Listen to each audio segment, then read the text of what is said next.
In today's episode, we're going to go deep into what to do if you have multiple projects where you're over budget and over timeline.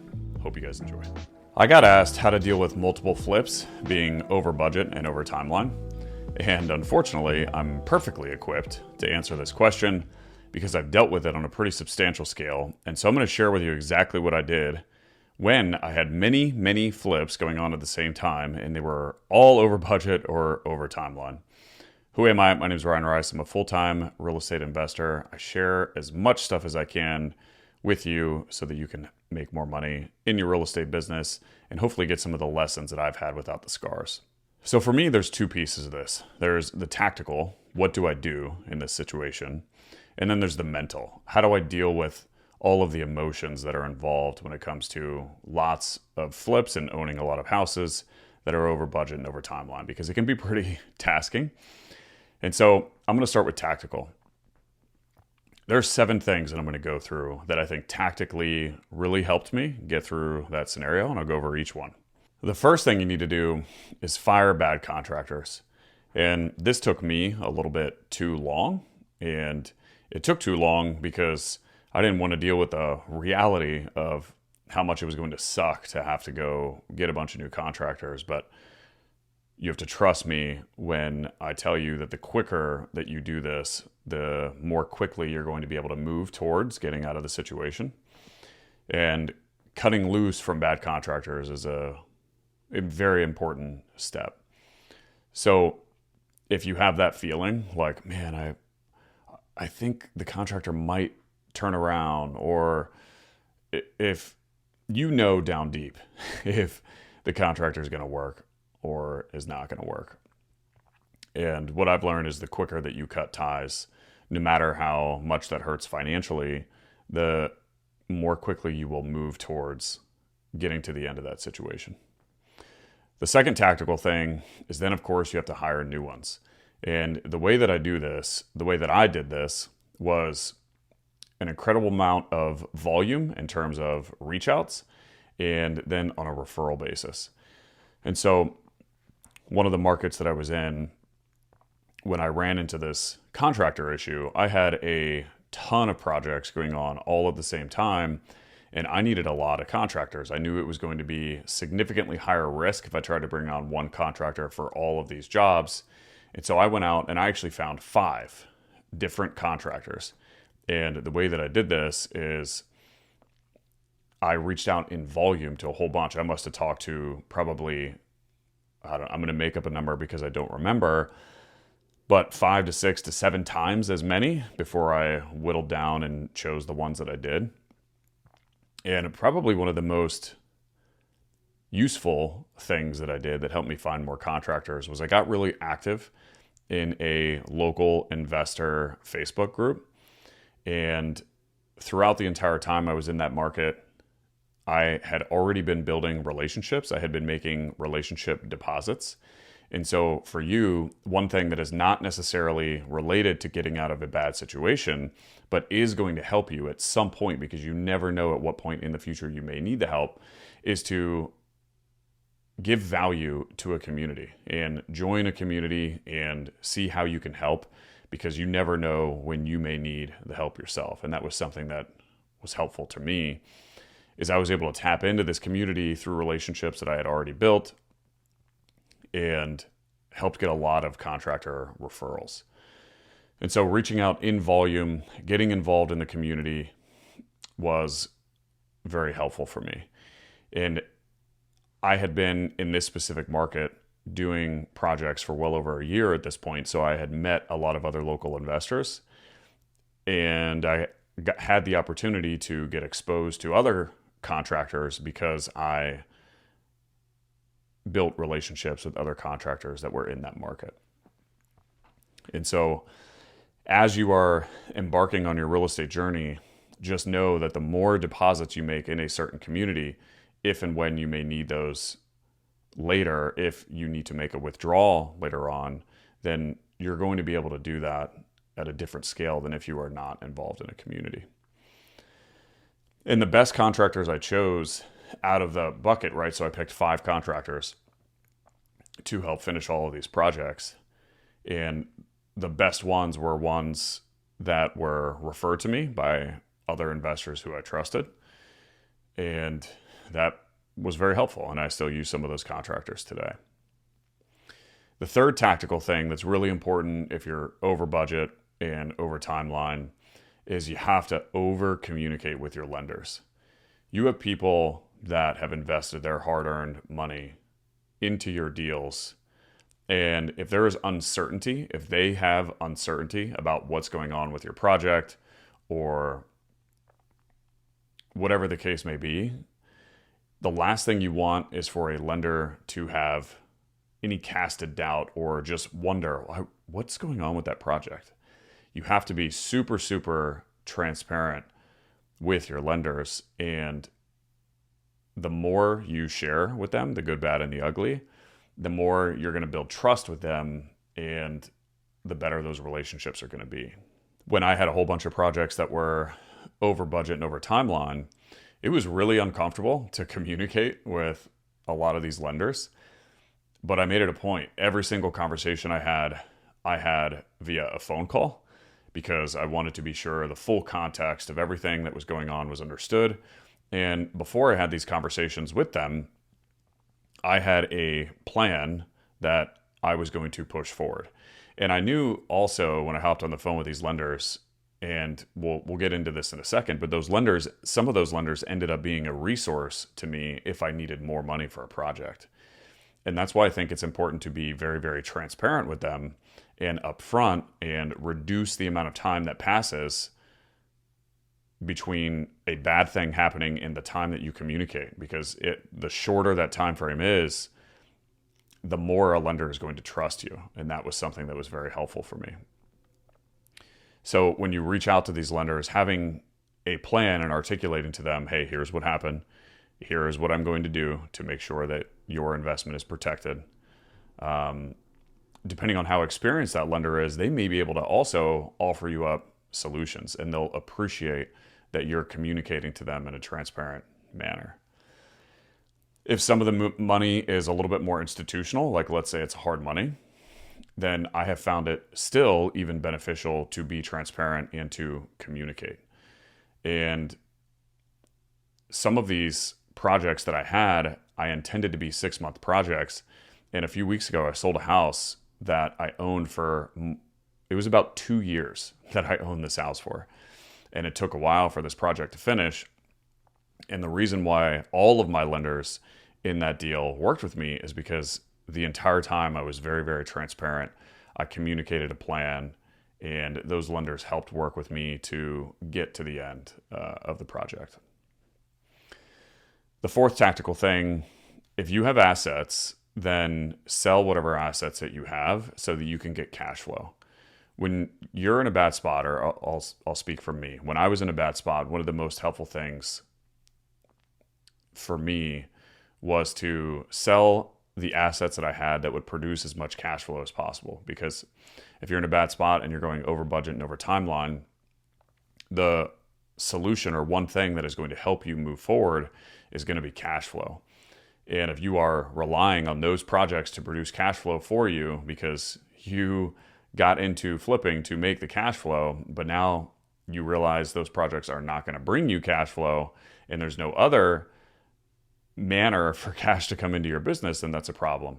And so something that really helped me, I had some rentals that I paid off, and I had some other investments that I was able to cash in and just kind of feed cash into my business so that we could help push through any of those needs. The fifth tactical thing is if you are in a position to where you need to raise additional capital to get through that situation, then that's something that you'll want to consider doing. And here are a couple things that I did that helped me raise some additional capital when I got into a situation where I had, multiple projects over budget and over timeline. I took my highest equity deals, the deals that I had that I knew had the most distance between a sales price and the amount of debt that I have. And so I didn't necessarily only look at the projects by how profitable they were going to be, but I looked at them by how much debt I had on the project, and I compared that to what I was going to sell the house for, And now, granted, I got a lot of feedback and a lot of input for what the house was going to sell for, because the last thing I wanted, the last thing that would have been fruitful for the business is for me to take on more debt on a project that I thought was going to sell for a certain price, and then it didn't sell for that price, and then I'd be in trouble. And so it was helpful for me to bring in experts in those specific neighborhoods to give me a good, reasonable expectation of sales price, because then I could identify the projects that had the most equity. And then what I did is, I, just like raising private funds for the deals that you're working on, I raised private funds for the deals that I was over budget and over timeline on. And I was able, because there was a few projects that had more equity in them, I was able to put, third position liens on some of these houses. And I would be honest with the lender, right? And the lender knew they were taking third position, but I was able to present to them the project, show them how much equity was in the project, and that made them feel comfortable putting their funds toward a deal that even it was going to be in third position. And a quick caveat on this, I think something that I was able to tap into that helped me raise funds in a riskier scenario is how much work I put into investing in all of the relationships that were around me up until that point. What I mean by that is, I spent a lot of time building really, really good relationships, whether it was in my local community, my local investor community, and was able to tap into people who had great reputations in those communities, who then referred me to other people who wanted to make money by investing in real estate. And then I was able to use those funds for some of these projects. And so a very, very tactical thing that I did that isn't part of one of these 7 steps is, you have to constantly be building good relationships, and do so with people who are trusted in the local investor network. Because the more you're building relationships with people who have good reputations, the more you're going to be able to tap into that when and if you need it in the future. And so something I think that was helpful for me is just always investing in the local community that I'm in. And I don't mean like with my money, but with my time, with my experience, and figuring out who the investors in the community were that had a great reputation and that did what they say they would do consistently, and associating myself with those people helped me tap into a bigger and a broader network. But raising additional funds is something that, if you have to tap into, it's something that's important, because you got to make it through, and you want to pick the projects with the most equity, and then you got to go find the funds. And that's how I found them. And that was something that was pretty helpful for me. The 6th tactical thing, you have to keep doing deals because you need cash flow. Cash in a business solves every business problem. And you have to make sure that if you find yourself in a tight spot, you have to figure out a way to bring cash. So I already mentioned selling any assets that you currently have, which was helpful for me. But then you have to keep doing deals. And so something I did is I started doing more wholesaling. And wholesaling was helpful because it reduced the amount of time between the time I got a deal under contract and the time I would get cash in my bank account. And that was just a very helpful cash flow strategy. And before I got all of these flips, I had started running some direct-to-seller marketing. And that direct-to-seller marketing proved helpful, because then when I realized that I had multiple flips that were beyond budget and beyond timeline, I still had another manner of deal flow coming in. And so I think a way that you can de-risk when you find yourself in a tough spot, if you have a bunch of projects that are over timeline and over budget, you don't necessarily want to keep doing deals where you're taking on 100% debt, because that in and of itself is going to increase your level of risk if those projects also go wrong. So by doing something like wholesaling, for me, was helpful because I was able to bring in much quicker cash which I was then able to put towards a lot of these projects. Hey guys, quick interruption. If you know someone who has a flip and it's over budget, over timeline, and you feel this may be helpful, share it with them. Hopefully together we can reduce the amount of pain that someone may be going through. Thanks. And then the 7th tactical thing, be sure to document your learnings. I got this from Peter Drucker, who wrote a book on management. And one of the biggest takeaways I got from the book, and I don't remember the book now. Let me think.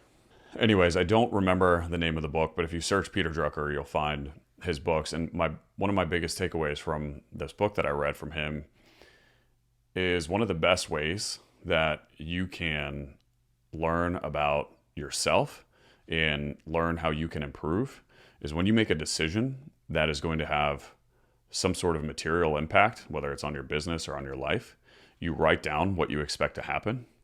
And then 6 months in the future, you go revisit what you expected to happen and you compare that to reality. Because how we improve as a business owner or in life is we make sure that we make a whole bunch of decisions where the future reality matches what we expected to happen at the time that we made that decision. And so something that really helped me, and I did this in a lot of different ways, but I was very deliberate about making sure that I documented my learnings. And this is something I think personally, it took me a little too long to learn this in my life.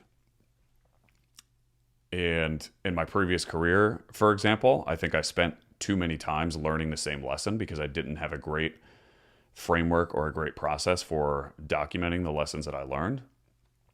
But now I have in my notes app, which is on my MacBook and in my phone. I write down like some of the biggest decisions that I'm making in my business and what I expect to happen. And then I go revisit what happened. And the more that I can reduce the number of decisions that I make where expectations don't match what actually happens, then I am going to improve on making those decisions. And so whether you use something like the Notes app or whatever mechanism that you use, and honestly, that's one reason why I started making a whole bunch of content. A lot of this, when I first started making podcasts, the reason why I started making podcasts was for myself, because I knew that it would be kind of neat to document where I am and then 12 months, 24 months, 3, 4, 5 years from now, look back to where I was. And if something was really going well in those times, I could go review all of the content that I made during that time and figure out what was the common denominator. And also, I knew that if I made content, I would be documenting where I currently am, which means I'm documenting my lessons. And so not that means that you should go make content or have to make content, but I think you just need to find a way that is going to work for you that's going to help you document your learnings. Because I really like Alex Hormozi's definition of intelligence, which he defines as rate of learning. And how he defines learning is you have the same condition and you produce a different behavior. And what I have found in my life is the more that I can reduce the amount of time between a similar condition happening and a different behavior occurring,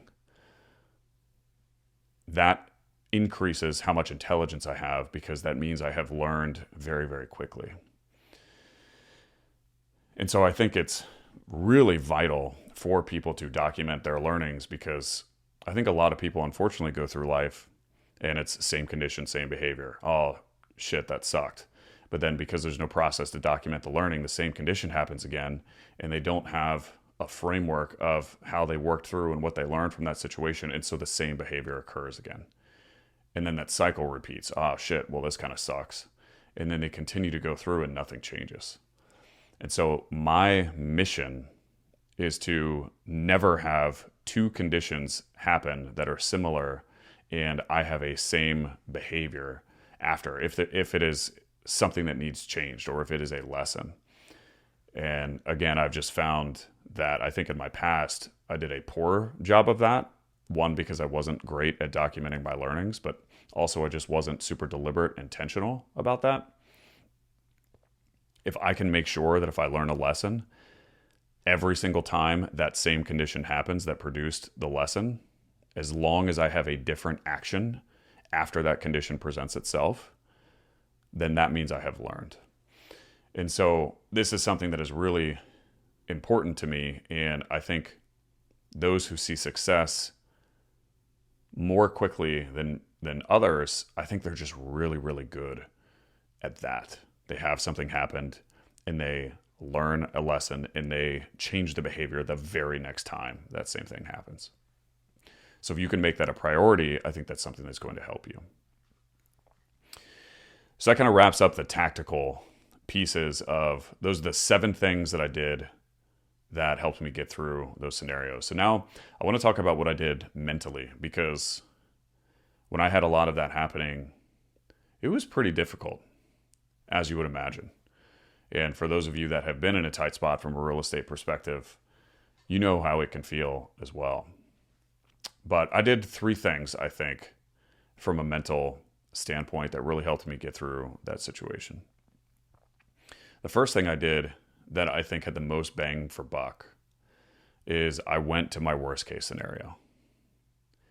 When I first realized that I was in trouble, the hardest part of that was, oh my gosh, what if this happens? Oh my gosh, what if that happens? Oh my gosh, what if I lose everything? Oh my gosh, what if I'm going to be 40 years old living with my parents, right? There's all these things that run through our heads. And what's so interesting about that is it's human biology to have those thoughts because our brains are wired for survival. And so by those thoughts running through our head, they run through our head because our brains are wired for survival.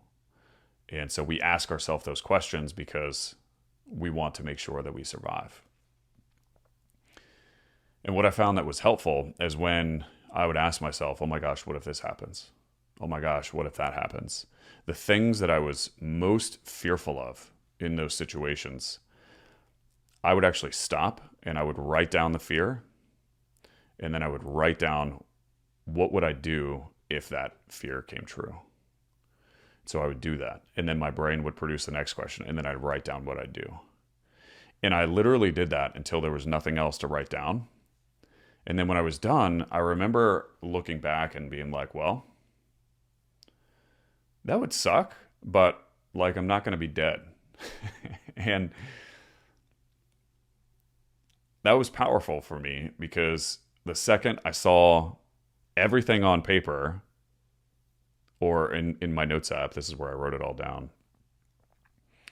The second I saw the answers to all of those questions I was most fearful of, then it's like I took the power that those potential scenarios had over me that were causing me the most anxiety because I knew what I would do.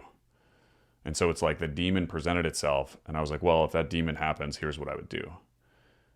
And then it's the next demon, right, that presents itself. Well, yeah, if that demon presents itself, here's what I would do. And when we do that, we take power away from our demons. And for me, that was very, very helpful because as soon as I knew what it was that I would do, I was able to say, well, yeah, that would kind of suck, but man, I would have a pretty cool story to tell if all those things happen. and that's where our brain goes.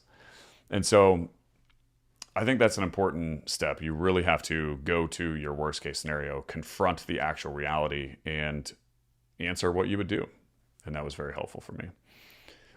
The second thing I did mentally that helped me is I got really clear on my season. And not only did I have clarity for myself, what I mean by my season, when I realized that I had a bunch of houses that were over budget and over timeline, I knew once I realized that I was in that position that I had just entered a season where I knew I was going to have to bust my ass. Because there's no other alternative, right? The other alternative is like I don't get through this scenario. And if you answer all of the questions that you're most fearful of and you see that you have the ability to actually get through the scenario, then you can have clarity around like, okay, well, I guess if those things happen, here's the season that I'm going to be in. And that was helpful for me mentally because I knew what I just got myself into. And what was also helpful is I communicated the season that I had just got myself into to the people who were closest around me, right? So my wife was the biggest one. And we had really good discussions. And what's amazing, and I can't stress enough how important it is to have a supportive partner, but I remember having those discussions with her, and she would just fill me up with encouragement and I'm here for you and I don't care, we'll do whatever it takes. And it was really helpful having a partner who was supportive like that. So maybe that, that can be another tactical thing, is pick the right partner. I guess that's a whole different podcast episode. But communicating to her, and she was the most important person that I had communicated the season that we had just gotten ourselves into, or that I had just gotten myself into. And her having clarity around that was helpful, because then she was able to enter the same mental frame of, okay, how can I support him? How can I support our family through this? And we were able to be aligned where it was that we went. And then lastly, I think the third thing that helped me mentally is realizing that my work was working on me more than I was working on it. And what I mean by that is, when I got myself into a tough situation, I knew that if I got myself out of the situation, that I would have an epic story. And that helped fuel me, because there's two options, right? Either one, I have an epic story, or two, I give up. And with what it was that I wanted to achieve in the future, I would ask myself these questions. The person who I want to become, would that person get there by going through hard times or easy times? And it was pretty obvious. Well, I want to do X, Y, Z. And in order to do X, Y, Z, I would probably need to go through some hard times. And once I realized that, I was able to tell myself, well, these are the hard times. And so I have to just continue to focus on what actions I am taking next, because I am a product. I am the product of what I'm going through. And I know that as long as I keep taking the next action, I am eventually going to get to the other side. And that's what you have to know, right? The other alternative is that you die. But once you realize, again, that you're not going to die, then you can just start taking the right actions forward. So knowing that if I kept working through what it was that I was facing, that the universe would just continue sculpting me into the future version of myself that aligned with where it was that I wanted to go, it helped reinforce that I was in this bad position. And sometimes it almost made me like, man, I am grateful for this difficult situation, because I know that I'm being sculpted into somebody that without the situation, I would not become. And you can kind of find this weird gratitude for pain, because you know that getting through the pain is going to teach you lessons and give you scars that you are going to be able to use for future you. A lot of people, I think, want the view, but they don't want the climb. I think a lot of people want a certain outcome of where they see somebody is, but they don't want how they got there. And I think knowing, if you are in a bad situation, that this is your version of your Rocky cutscene, and this is your version of being sculpted into a future version of yourself that is going to be able to accomplish literally anything, that can jazz you up enough to actually get excited when the pain presents itself, and to be able to take the next action and continue to work through it. So that was something that was just very, very helpful for me. So those are the things that helped me get through some tough flips that were over budget and over timeline. And just to recap from a tactical standpoint, fire your bad contractors, hire good new ones through reaching out to them in volume and doing so on a referral basis within your network. Over communicate with your lenders. Sell any assets that you have so you can get some cash flow. Raise additional funds through the network that you have been working so hard on establishing. Keep doing other deals so that you can have cash coming into your business. And the more deals that you can do that are less risky, like for example, wholesaling, that is going to help. And then be sure to document your learnings so that you can reduce the amount of times that you perform a behavior and then the same behavior occurs that produces the mistake. And then from a mental standpoint, go to your worst case scenario, get clear on what season that you're in and communicate that to the people that are closest to you, and understand and realize that you are a product of your work, not, money or status or whatever. Your work works on you more than you work on it. And realizing that can help you get through those situations. I hope you guys got value out of that. If you did, it would mean a ton if you share it. And if you know someone going through some hard times or some flips and you feel this might help them, then please share it with them. But I appreciate you guys listening, and I'll see you in the next one. Peace.